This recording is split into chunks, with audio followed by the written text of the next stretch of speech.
Good evening. This is Maestro with the Dawn of War 2 Retribution Elite Modcast. Today, we have a best of 3 series from Division B of the Elite League. Our first player is going to be Icesinithol, playing as the Force Commander in Game 1. This is a tanky melee hero that buffs and disrupts with Battlecry. His opponent will be PieOfReckoning, playing as the Farseer, Eldar supporting, buffing, and healing commander. Our first game will take place on Jarillo's Forge. The Elite League is a 1v1 competition that takes place over the course of 2 weeks. Players play in a round-robin group stage at the start. The top 8 performers from that group stage go into a single-elimination playoff bracket. There is a separate Division A and Division B.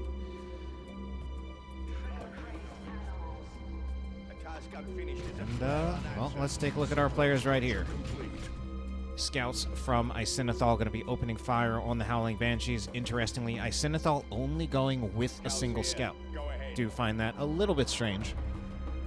Typically in 1v1, going scout, attack, scout is the standard. Quite a bit different in team games where you very regularly see Space Marine players not go for a second scout. In 1v1, it's a little bit unusual. This is a bit of a smaller map, though, so that could be part of it. And generally that indicates, well, pretty much, not just generally it indicates, but if we don't see a scout right now, that means he's just going straight to a tier 1.5 unit. Does make it a little bit rough in the early game because you just have straight up fewer units. Tactical Marines getting forced off over here because the only squad that can really defend against this, the shotgun scouts, are not here. And that, wow, and we're going to see the second scout anyway. So that actually seems really, really strange. Luckily, I don't think Icesinithol is going to pay for this too hard. In fact, I think PieOfReckoning may have made a little bit of a mistake in not really punishing the fact that the scout is so late. And I think Icesinithol actually, in a way, ends up kind of coming out on top of this. The advantage to what Icesinithol did is that he was able to put down generators earlier, and by generators, I mean a single generator. So he's getting power income, a higher power income at this stage of a game than a Space Marine player normally would. And yet, he did not give up a huge amount of map control for it. We only have 2 contested requisition points taken, not a single victory point. And there was also no significant power bash, despite the fact that the Howling Banshees were able to force off the Tactical Marines and caught them isolated without the support of the Shotgun Scouts. That being said, PieOfReckoning will have the Guardian Weapon Team out on the field. And he's got double generators of his own. Icesinithol might still be looking for a tier 1.5 unit. And although, yeah, he's got that extra power income. You can see he has what is kind of a high amount of power compared to a low amount of requisition. And this isn't quite where you want your Space Marine economy. Normally you want it either perfectly timed for Assault Marines at a cost of 450 and 50, I believe. Grenade going to go in, does force the Tactical Marines out of cover, hits his own Guardians with the grenade more than he actually hit the Tactical Marines. But this nevertheless is going to be a slight win for PieOfReckoning. Icesinithol manages to not retreat his Scouts or Tactical Marines or Force Commander, but it is PieOfReckoning who is taking control of the middle because at the moment, Icesinithol does not have any way of breaking past the Guardian Weapon Team. So he's going to get Assault Marines anyway. Now, normally, at least, I don't know, sometimes I always wonder if my information is outdated, but typically when you want to go for Assault Marines, 450 and 45, been a little bit lowered since the last time I checked. Generally, you want to go for Scout, Tac, Scout, Node, but no Generator, and then you roughly have, when you actually get to the resources for Assault Marines, both the power and the requisition are roughly what you need. Where Icesinithol, he had a little bit more power than he actually needed, and it took a little bit of time for his requisition to catch up. So, not actually quite sure if what he did was ideal. In fact, I think it was not quite correct. Okay, Shotgun Scouts, though, here to help with this engagement, to defend against the counter-initiation. Force Commander's going to come in here with Battlecry. I think the Force Commander still wants to be focusing on the Banshees. No, I realize it is more important for him to tie up the Guardian Weapon Team. That being said, the Banshees are still being pretty dangerous, and the Scouts not retreating early enough. They might just go down in retreat. Oh my god. They do go down in retreat. So loss of those Scouts right there. Definitely kept in there a little bit too long. Icesinithol is losing this fight, I feel.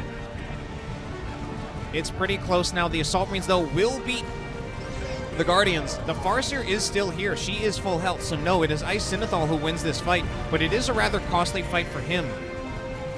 Does lose a whole scout squad, but at the same time, Icesinithol is able to actually trade that out with a kill on a whole Dire Avenger squad against PieOfReckoning, who was looking for the Farseer as well, and possibly could have gotten it were it not for that special attack. So that engagement happened while I was trying to dive into a little bit of discussion of the economy and the macro. I definitely don't think that what Icesinithol did in terms of the getting the early generator as well as the late scout was really ideal if you wanted to get Assault Marines all along. Probably should have just gone with the no generator into the Assault Marines. If he was going to do that early generator thing, then I think it should have either been a tier 1.5 unit or investing in upgrades on his existing squads. But since he is playing against Eldar, very likely that you will see Guardian weapons teams, so it does make sense in the end that we see the Assault Marines anyway. And that could have even been an adjustment, realizing that he is going to be dealing with Guardian weapons teams. Icesinithol will be making it to Tier 2 first. PieOfReckoning a little bit of a ways off. He has actually spent quite a bit in Tier 1, given that he has lost a Guardian squad, so he does have a second Guardian weapon team, so he actually has purchased 4 squads in addition to the one starting one. So he has had a total of 5 squads in Tier 1, but one has already been wiped. Neither player has really suffered a huge generator bash, so that does tend to favor Icesinithol a little bit. In fact, I don't think we've seen a single generator go down for either side. That favors Icesinithol a little bit in the sense that he did have his generators down earlier. He did also invest a little bit less in Tier 1, so he's getting to Tier 2 a little bit earlier. Victory points currently, though, heavily in PieOfReckoning's favor. Assault Marines deciding not to jump in there, perhaps assuming that there would be a second Guardian weapon team right behind it. Sometimes one of the adaptations that you will see here from players is going for the Chainsword and Storm Shield on the Force Commander. Instead, he's just looking around. He's moving around the map, seeing if he can find a correct angle.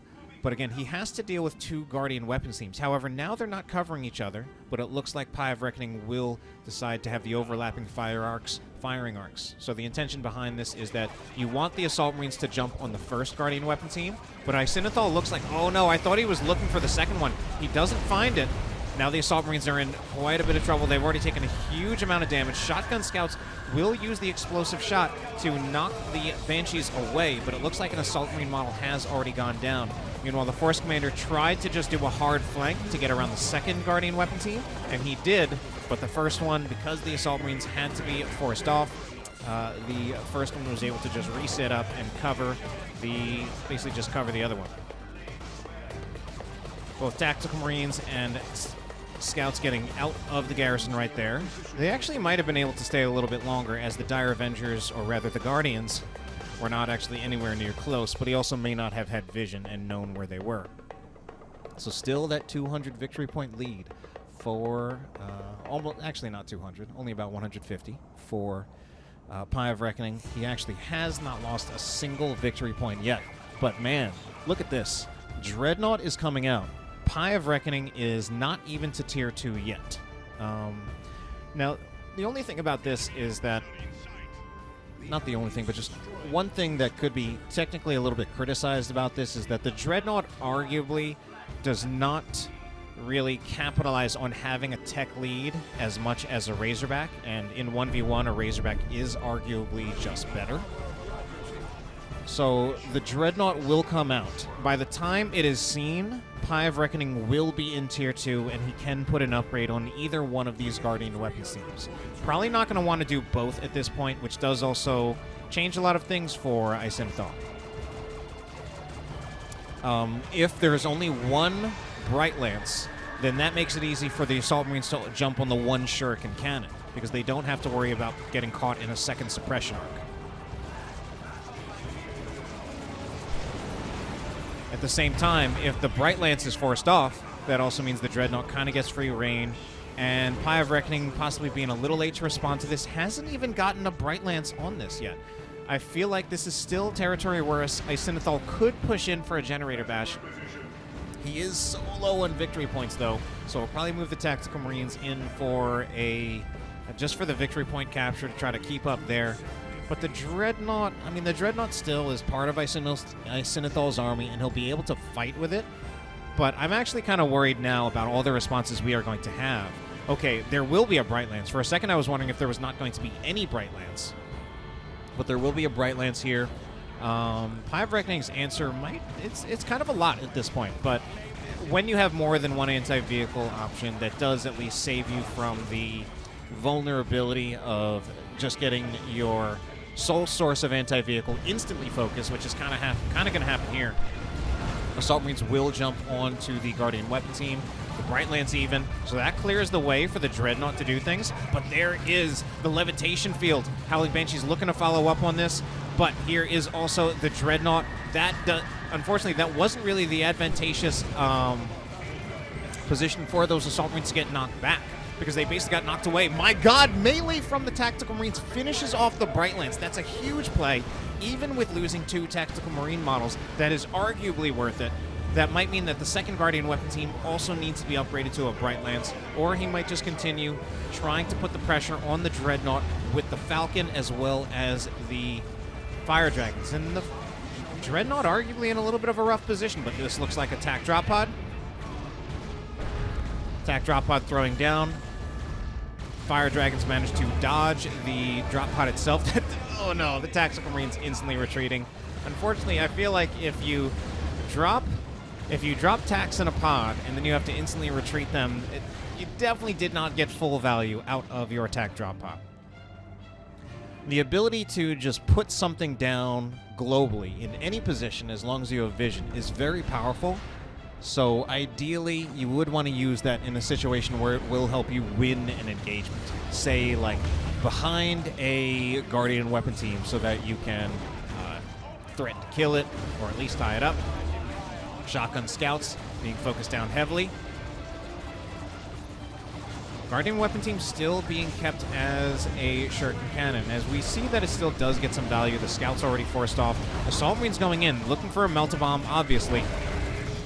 And Icesinithol's only follow-up to the Melt-A-Bomb is the Dreadnought. He might actually be able to get enough hits off. Can he? 1. Oh, he's going to need quite a few, actually. Definitely the snare will expire. But how far is this Dreadnought willing to go? Man, it's still going, and he stopped microing it. His units get out because the Dreadnought is so low that he wants to actually threaten to kill the Dreadnought, and he might just have it. He does indeed have it. Oh my God, the Assault Marines, meanwhile, probably going to go down as well. They do a Merciless Strike. I don't even think the animation finished and actually had any effect. Assault Marines, I think, are just barely going to make it out of here alive. Tactical Marines, though, oh my God, they need to get out of here too. I mean, I think to some extent the purpose of the Tactical Marines there was to try to cover the Assault Marine retreat, and that's such a rough position to be thrown in by the Levitation Field. And that actually results in the tax being wiped. Jesus. So Icesinithol, I think, definitely needs to start respecting the Levitation Field a little bit more. It's going to make life a lot harder for the Assault Marines. I like the Gravity Blade. I think it's a fun war gear to watch, and I'm really happy that we are getting to see it get some use. And I think this is a pretty good example of the value that can get, and a situation where it can work out pretty well.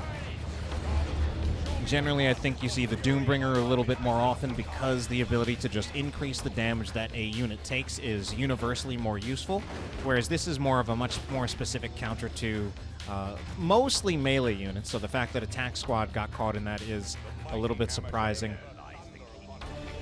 Thunderhammer will be picked up by the Force Commander, and losses have been taken by both sides, but a significant victory point lead for PieOfReckoning still. He has had the victory points for much of this game. Armor of Alacrity on the Force Commander is also quite interesting. You get a passive speed increase, as well as a sprint ability that gives you a temporary speed increase, but you don't see it that often. Typically, you see the Artificer instead, because it just makes the Force Commander quite a bit tankier. Fire Dragons will come out of the webway, and that will deter the Force Commander from capturing that point, and now they're going to be looking for a flank on these Tactical Marines. They absolutely have vision on the Tactical Marines, decapping a point. The Force Commander as well as the Assault Marines probably going to need to come in here for a bit of the defense. Otherwise, the Howling Banshee is going to have very much a field day. Oh no, they jump in. Okay, they do get a little bit of knockback on the Howling Banshees. Then they also get a Merciless Strike. So this is actually working out pretty well for Icesinithol. That is, I believe, Fortune on the Banshees. Let me just check that to make sure. Yes, that is indeed the Armor of Fortune, reducing the damage that they take. But the Howling Banshees are still getting torn apart anyway. In fact, they go down. PieOfReckoning losing the Banshees in this engagement. Rather surprising. Assault Marines are pretty low, as the attacks are also at 3 out of 4 models, but very, very close to losing another one. However, with the Force Commander also got knocked by the Farseer's special attack, and the Shotgun Scout's going to come in here as well. Another model did eventually go down on the Tactical Marine, so it has been a bit of a bloody game so far. Meanwhile, PieOfReckoning, he has given up some of the map at this point. His army has gotten considerably weaker, especially because his Falcon has been parked in base for a while now. There was a brief period of time when there were no Guardians out on the field because PieOfReckoning had lost both squads, actually. And he needed to repurchase the Guardians. As we can see, this is a level 1 Guardian squad, no upgrades and no experience whatsoever. And that was purchased to continue to provide repair support for the Falcon, as the Falcon still is a very important part of PieOfReckoning's army. So we are also in a position where Icesinithol needs to get something else because he does not currently have enough of a response to the Falcon. And PieOfReckoning doesn't quite have enough awareness of this either. Of course, you know, his Guardian, or rather his Falcon, is here with only 395 of its hit points. Where are the Guardians? Why are they not repairing? All right, he wants to take them out, probably capture the victory point, but I think they should also repair, because this Falcon could really be doing a bit more at this moment. The Falcon is not sufficiently countered, but with where Icesinithol is in terms of tech, he's probably looking to put down some Assault Terminators close to the Falcon. In fact, the plan, at least what I think is the plan, it's probably a good one, is if you can jump the Assault Marines in, get a Melt-A-Bomb on the Falcon, and then call down Terminators at the same time, Assault Terminators, as a play to try to finish the Falcon off. Farseer going in against a Force Commander. Force Commander does, with that Armor of Alacrity, is able to be fast enough to cash up with the Farseer and take her out. This is looking pretty good for Icesinithol. I think he should go in with the Assault Marines. Go in now. I think his timing might be a little off here. Okay, finally he's going to do it. Melt-A-Bomb is going to go onto it. And with that speed decrease, the Terminators a little bit behind. They might even like use their teleport to try to finish this off. They don't have to. They will, though. God, just do your job. Swing the hammers already. Okay, there it is. Now they're in a little bit of trouble. Now they need some support. Fire Dragons do a lot of damage against Terminators, so here come the Tactical Marines. Oh, but they're just decapping the Requisition. They're going to need to put some damage onto the Fire Dragons, because the Fire Dragons are actually getting to the point where they might take a model off of the Terminators. Should have continued to focus on the Terminators and not the Tactical Marines. Okay, Icesinithol looking to even up victory points. Now, Fire Prism, I'm personally a very big proponent of the Fire Prism. In spite of how much people on YouTube just look at it and they feel like, oh my god, the Fire Prism is so bad. Why do people get a Fire Prism? So I'm a big proponent of the Fire Prism. It has very, very long range. I believe 65 units. So it might even be a little bit longer than that, but I'm pretty sure it's 65. Yeah, it's 65. So it can outrange most units.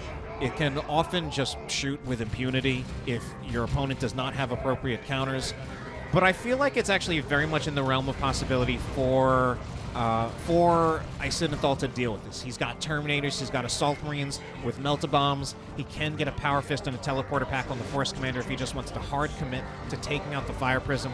It's very much in the realm of possibility. And at the same time, the Fire Prism does not present a huge amount of threat to the Terminators. In fact, the Terminators present a little bit more threat to the Fire Prism. Oh, no, okay. I was about to say Levitation Field not catching anyone, but it did catch the Force Commander.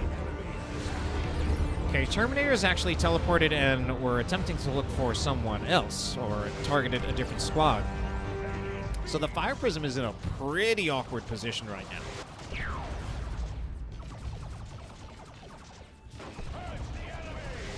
Okay, Fire Prism targeting the Force Commander. Force Commander is actually getting reasonably low. Apothecary, not Apothecary, as Apothecary's not even in this game. Farseer's getting pretty low, though. I don't think she goes down. Icesinithol also getting to the point... Icesinithol, yeah, that's his name. Also getting to the point where he may be able to get another unit out in the field soon enough. So what will that be? That is the question. He actually has... No, he does not have enough red to call down ranged Terminators. The enemy is capturing one of our strategic points. But he does... He can get a Predator if he really wants. Assault Terminators once again going in. They're just going to put the pressure on the Guardians. Guardians actually get wiped just walking out on the field. The Terminator play from Icesinithol, incredibly aggressive right here.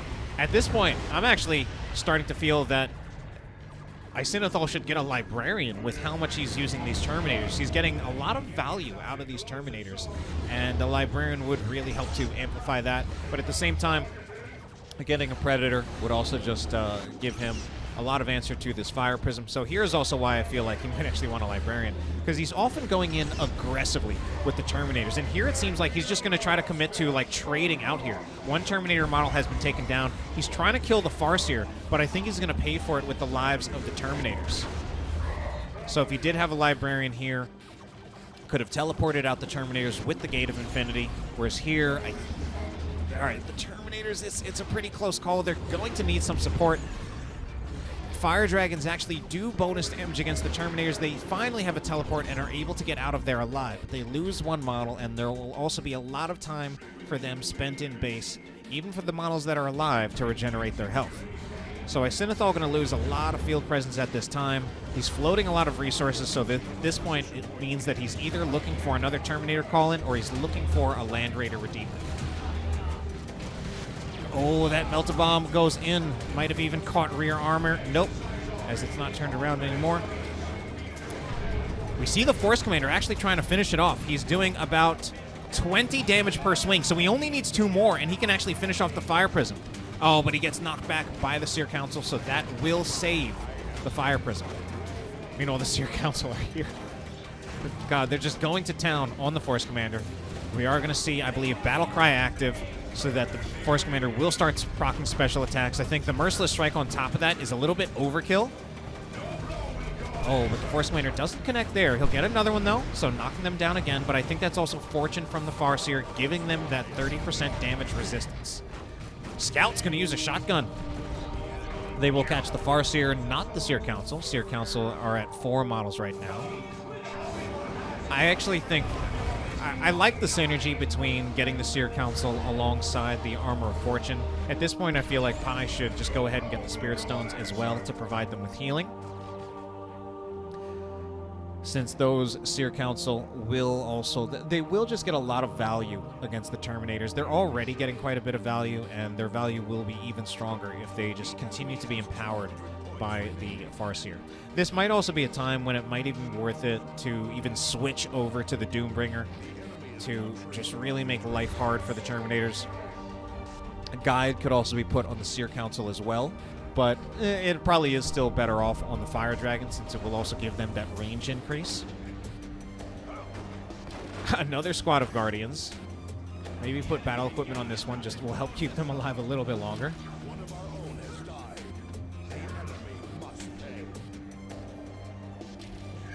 So Scout Squad goes down, but it still looks like it is Icesinithol.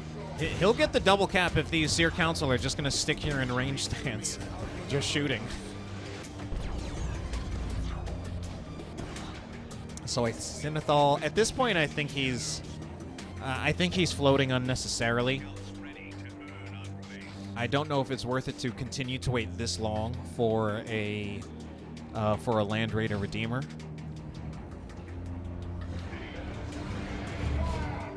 And I'm not 100% sure if that really is the ideal choice.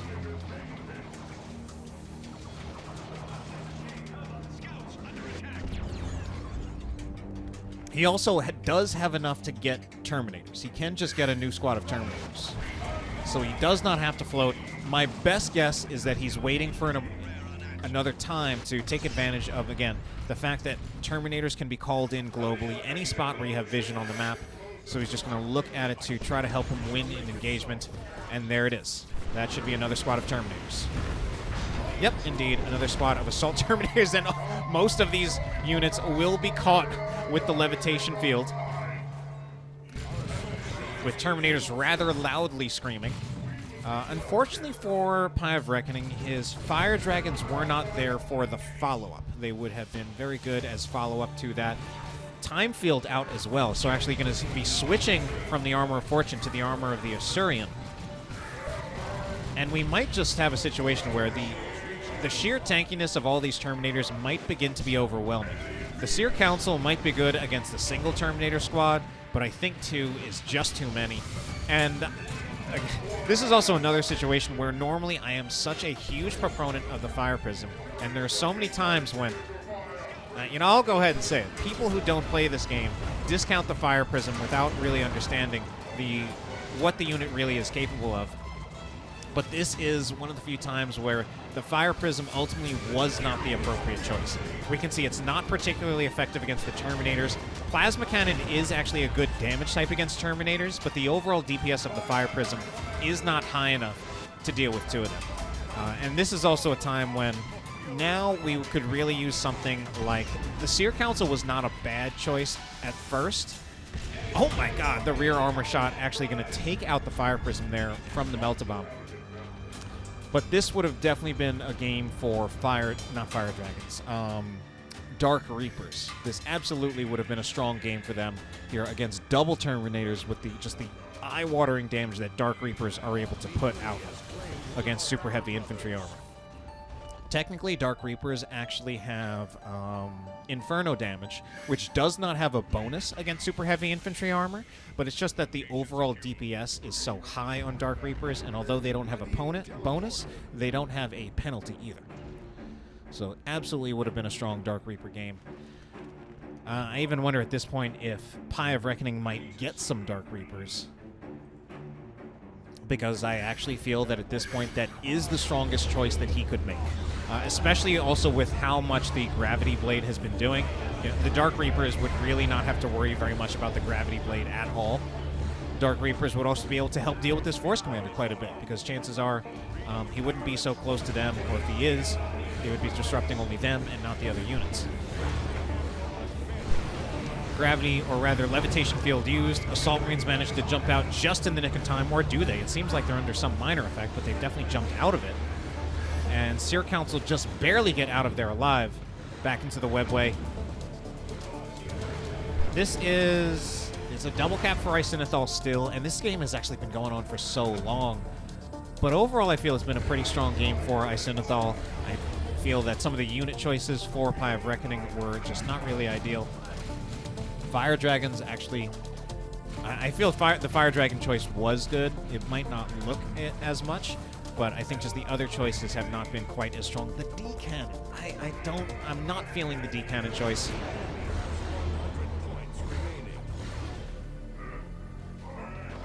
Yeah, I'm not feeling the D-Cannon choice at all. I don't think, because PieOfReckoning is in a position where he needs to retake the map. The D-Cannon is not going to be great for retaking the map. The D-Cannon is good for holding the map when you already have it. It's not mobile, so yeah, I'm not feeling that choice either. We're seeing the Levitation Blade right here used. Unfortunately, if she is just solo, it's not quite that strong. We do see that And They Shall Know No Fear has been activated by the Tactical Marines. Farseer continuing to proc special attacks, and she might actually do enough damage here with the melee damage on this. That she actually getting a lot of knockbacks here and killing a lot of models. Eventually, I think the Tactical Marines do eventually win this, because the Farseer is getting very, very low on health, and I think PieOfReckoning may just be at the point where he might kind of be throwing in the towel and just playing things out to the end. Farseer fought valiantly, but that's actually the concede before we can even see her go down. So that's the end of Game 1. Game 1 goes to Icesinithol. I definitely think some of the unit choices there from PieOfReckoning were a big part of his downfall, so let's see if he can change things up in Game 2.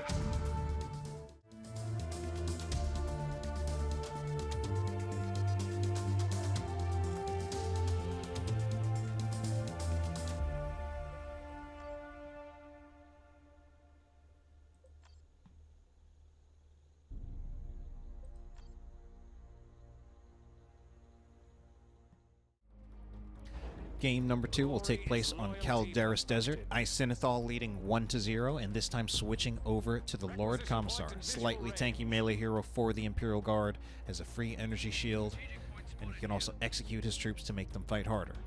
His opponent is going to be PieOfReckoning, playing as the Hive Tyrant this time.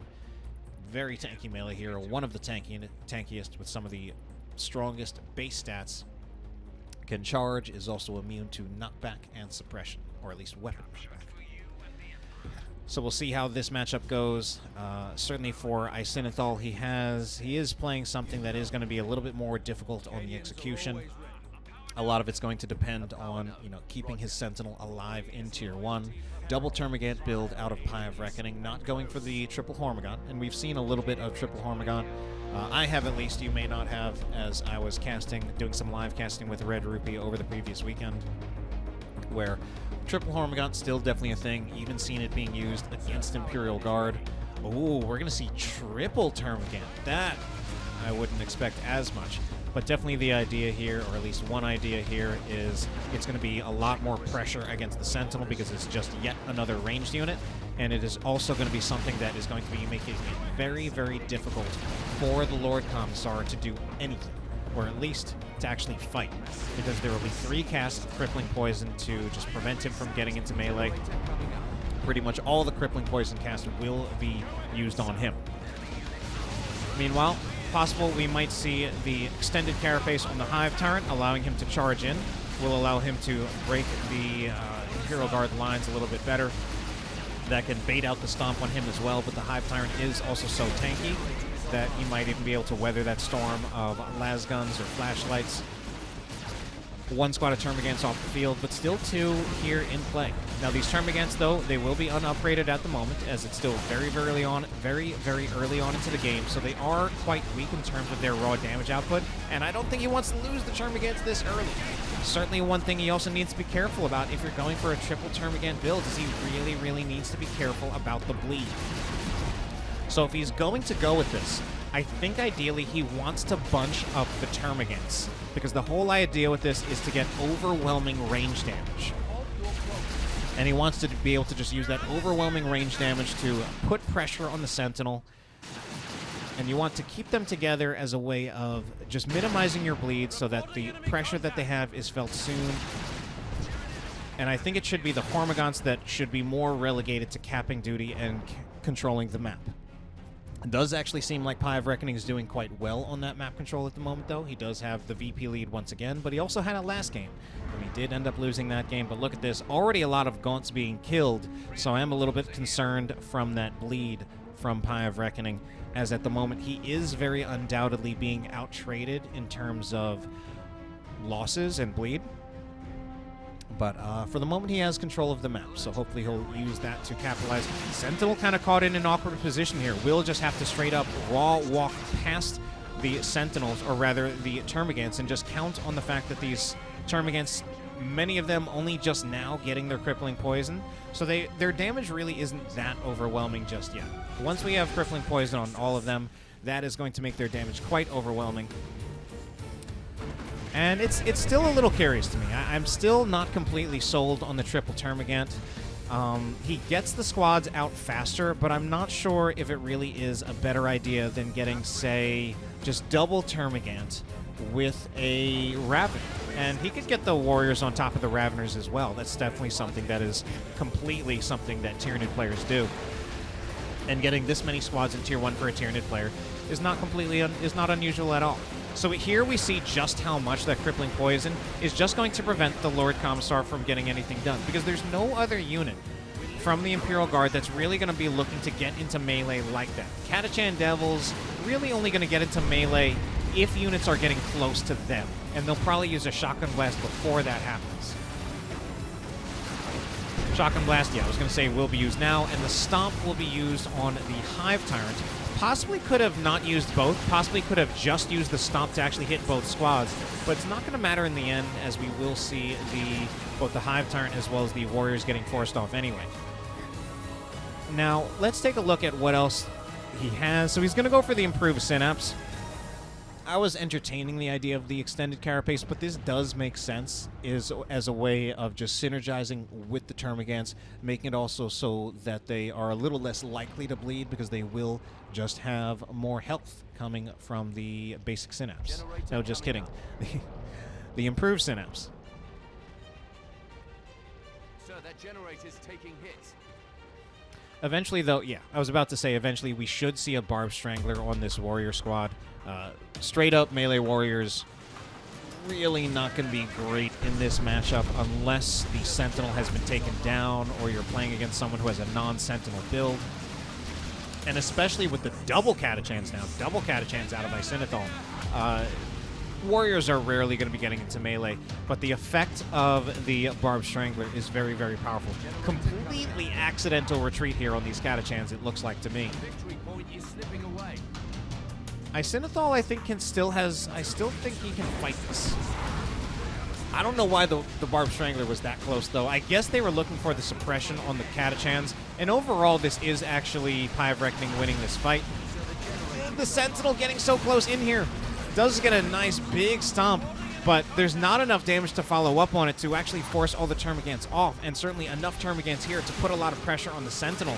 This is no longer a fight that Icesinithol can take, and he needs to get his units out of here. I think, yeah, the guardsmen just need to retreat because they will be suppressed. Sentinel is able to just walk on out of there, or run on out of there, or jog, whatever pace this is considered for a Sentinel. Double Catachan Devils. Got to make sure that they're not bunched up so that they both get suppressed at the same time, as happening right there. Of course, sometimes it is easier to just move the units around on the same control group, but just got to be real careful there, and when they are going to get suppressed at the same time. This time, only one of them does get suppressed, the other one quite behind, but that leading squad also quite low on hit points, but not losing a single model. Second squad of Catachan Devils. My God, the entire squad's going to go down. I don't know if he just wanted to give them up at that point. Maybe the second Catachan Devil squad was an Overwatch mistake all along. I really don't know. Brood Nest is going to be put up. Tyranids can reinforce from a Brood Nest. Unique global to the Hive Tyrant. So this is a way to help them sustain this position. Also going to be healing as well. A lot of pressure once again on the Sentinel. Ultra Reliable goes in, but then that's the Catachan Devils just retreating off. This staggered engagement for Icesinithol not working here. And again, the Commissar just having so much trouble doing anything with those double casts of Crippling Poison. No, not double casts, triple casts. It never actually gets to the point that 3 casts are needed, which is another reason why I'm not personally feeling the triple Termagants. We could argue that PieOfReckoning might be winning anyway. He does have more victory points. He's about to get a double cap back. So it might be working, and there is also the train of thought that, you know, if it's working, it's not wrong. But I'm still not personally seeing the advantage here of getting the double Termagant, or rather the triple Termagant, instead of making a Ravener Brood instead of one of those Termagants. Especially the Ravener gives you a little bit more utility in that you have the Burrow, although the Burrow currently not really necessary to Pie's strategy. Like, there aren't too many situations where he wants to burrow in, but you would at least have the flexibility of having that option. And the Raveners both provide more range damage than the Termagants, while also being more resistant to bleed and damage fall off.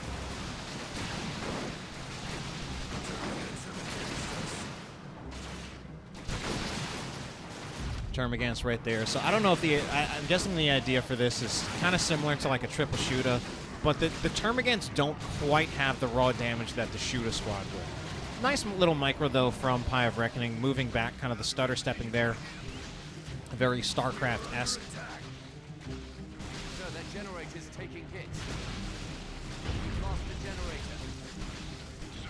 All right, so Guardsmen are actually taking the contested victory points. So Icesinithol actually keeping the victory points at the moment, but he is losing most of his power. So it is going to be a little bit of a rough situation for him.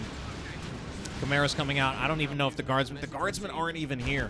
Chimera definitely not nearly as potent without the Guardsmen in it. But the Termagants will just retreat anyway to prevent them from taking any other losses.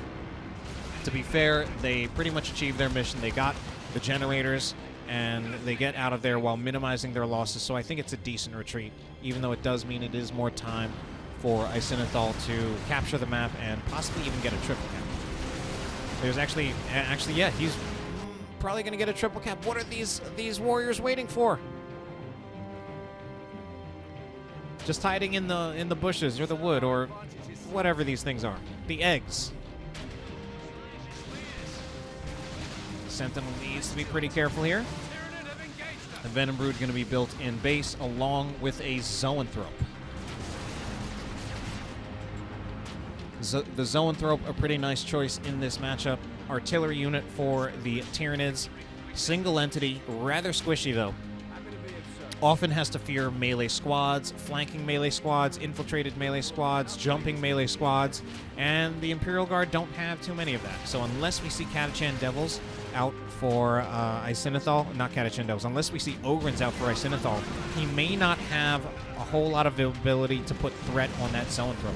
Meanwhile, the Chimera is in a lot of trouble, already down to less than 40% of its hit points. Mines are going to be dropped, though.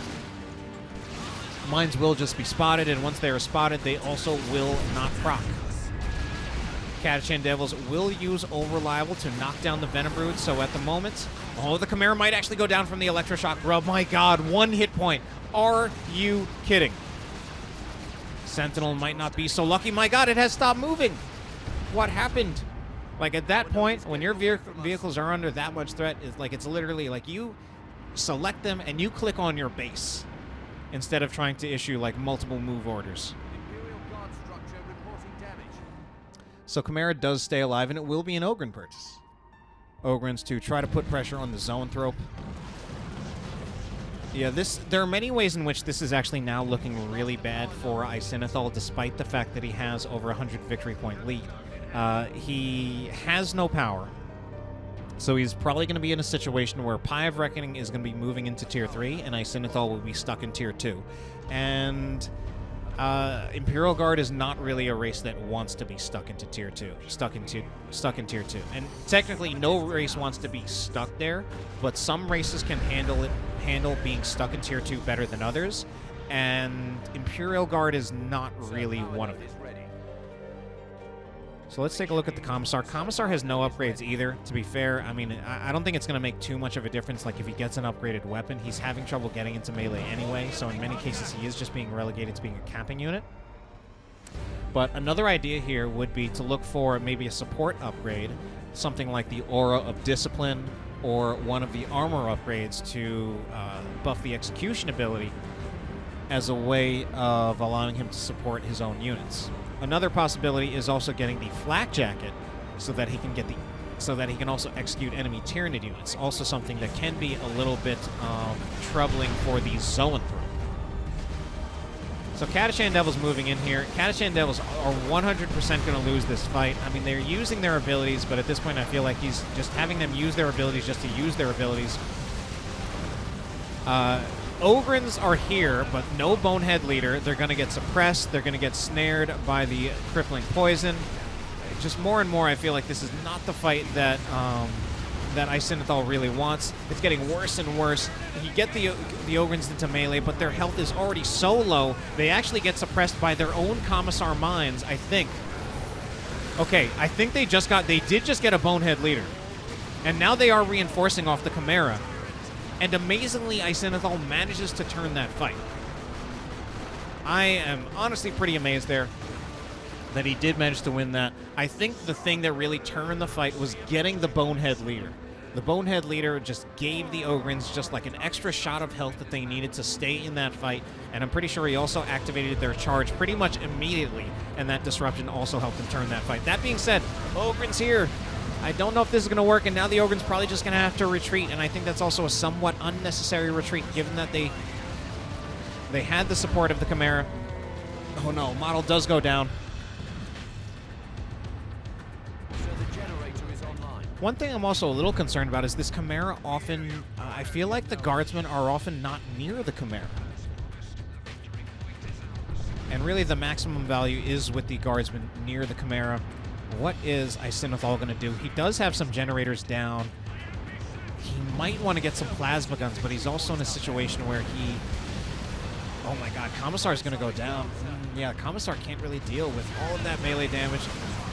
Chimera moves forward, but again, I'm pretty sure no Guardsmen near this. Okay, one Guardsman squad actually is inside. Oh, but The Chimera trying to get away from the Venom Brood. Also got hit by the Focused Warp Blast from the Zoanthrope.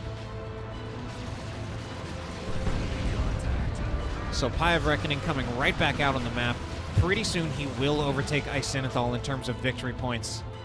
And it's honestly been looking pretty rough here for Icesinithol.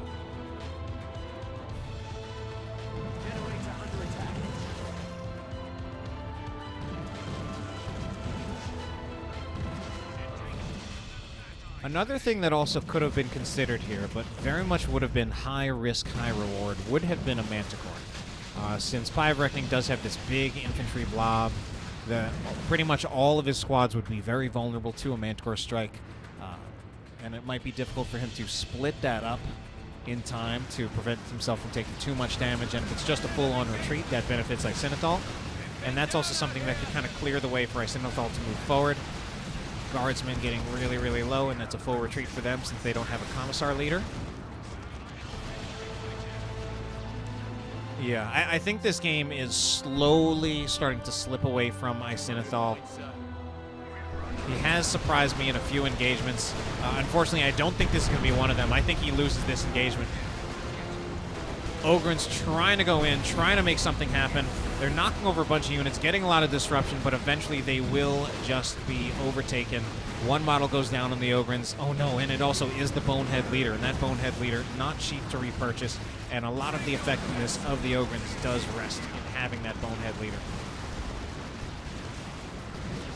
It does feel like a lot of times Icesinithol is going in, he just presses his abilities, but he's just not managing to take most of these fights.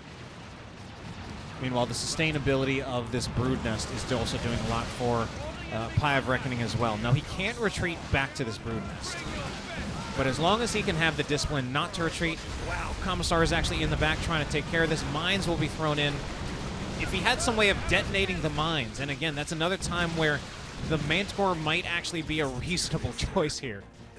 Even though the Manticore is not usually considered that ideal in 1v1. Oh no, and now his own mines, he might go down in retreat. It's so close. Gets out of there with 29 hit points. Mines are just being detected and taken out by PieOfReckoning. So because also PieOfReckoning has 2 detector units here between the Warriors and the Venom Brood, it's very, very rare that these mines are not spotted by PieOfReckoning.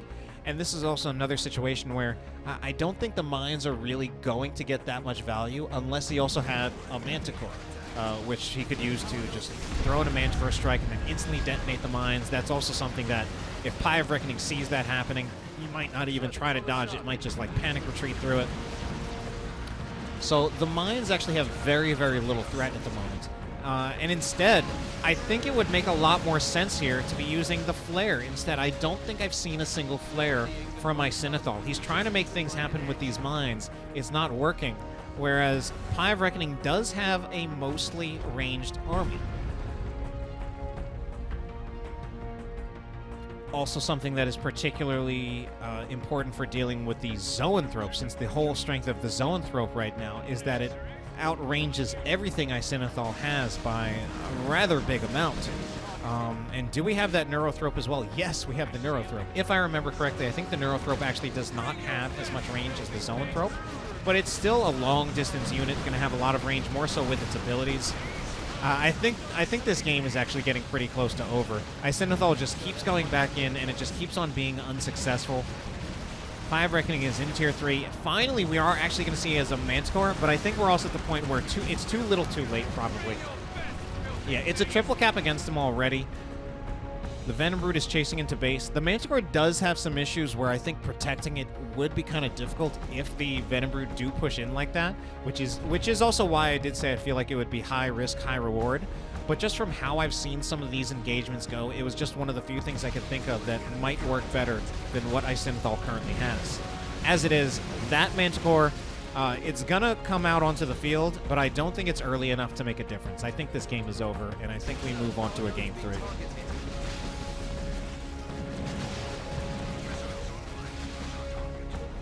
Yeah, those missiles online, but soon it's going to be a triple cap for PieOfReckoning, and I think Icesinithol just does not have enough field presence. It's been, honestly, a pretty long time since he's actually won a fight. In fact, I think the last fight that he won was that one where the Ogrins got the Bonehead leader in the middle of the fight, and I thought they weren't going to win it. Zoanthrope is way too close. I mean, PieOfReckoning wins the game anyway, but I'm still just wondering, why is this Zoanthrope frontlining here? All right, then. That is game 2 in favor of PieOfReckoning. Definitely, it was actually a very convincing game for him, despite the fact that Icesinithol did have a victory point lead at some point, but definitely about halfway through it, Pie just had it figured out, and Icesinithol couldn't really seem to figure it out on his end. Well, let's see who wins it in the third game.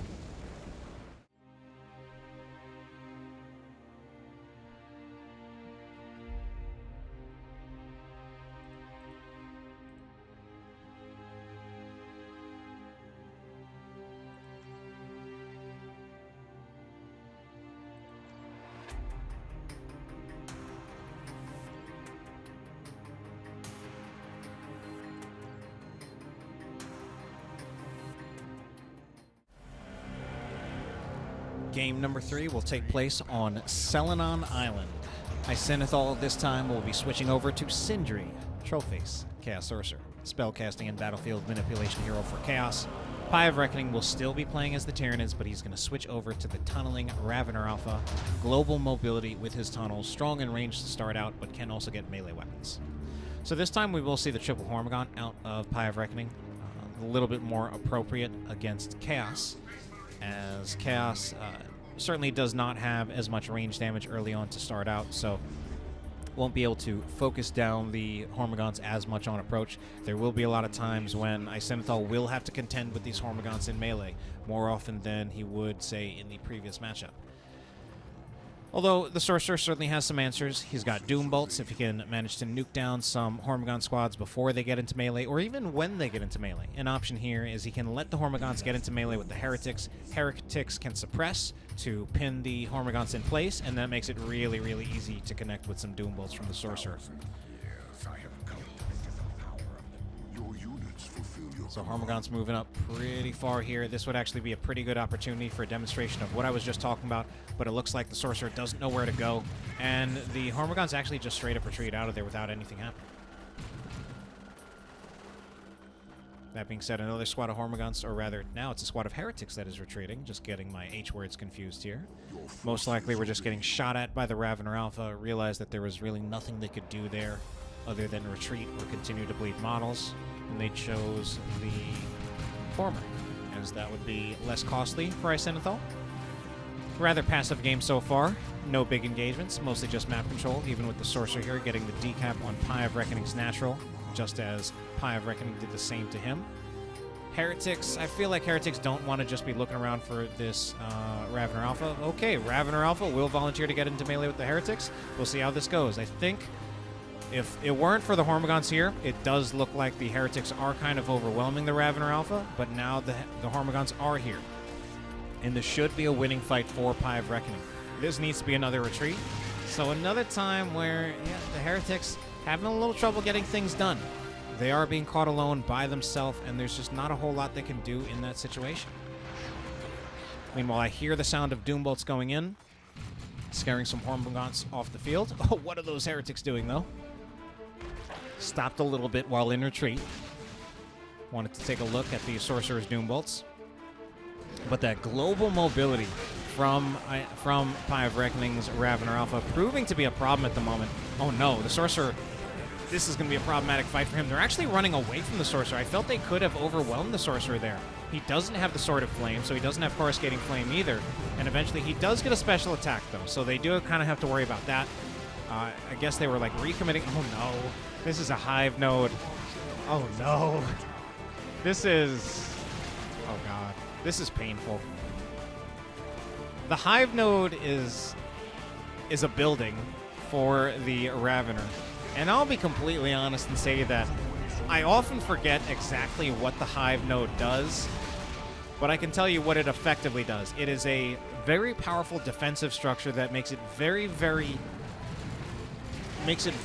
difficult for the opposing player to break this position. So we'll see how long PieOfReckoning can hold this with the Hive node. Hive node has been activated there.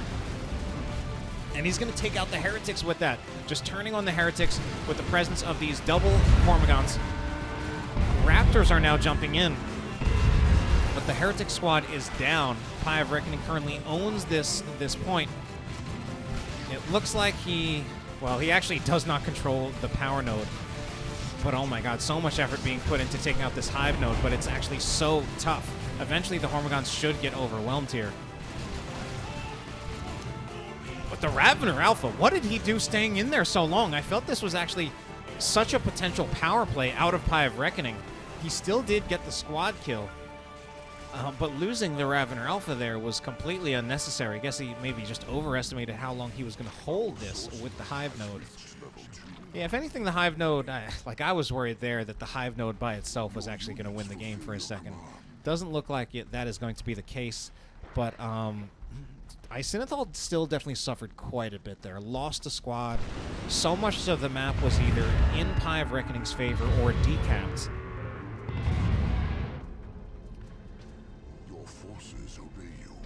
So Icesinithol now also has a much smaller army, so he's spreading out. He's not going to be able to stop this tunnel in time, I don't think. Yep, Ravener, no, the Warriors get out of there. The Ravener does too, and the Raptors just need to retreat.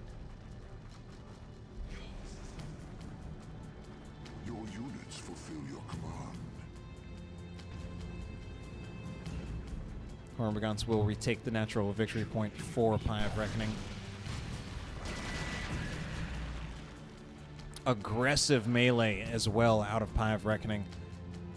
Oh, this composition, I actually don't really think that Icesinithol can deal with it at the moment. He's gonna need something else, and he's also so low on resources because he just hasn't had much of the map.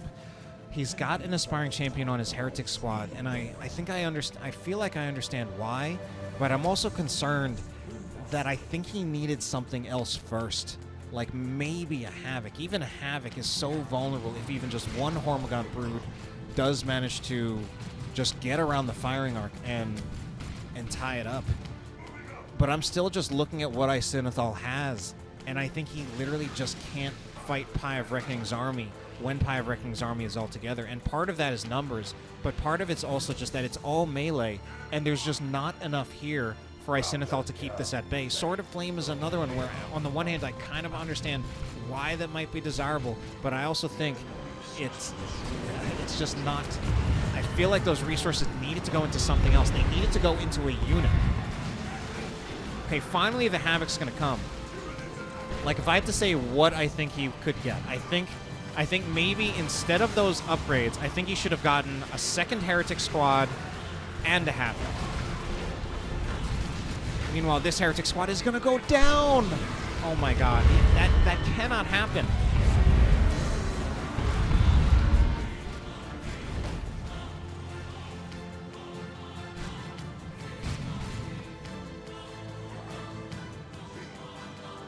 Okay, so that is actually going to be the concede. I was a little concerned for a second.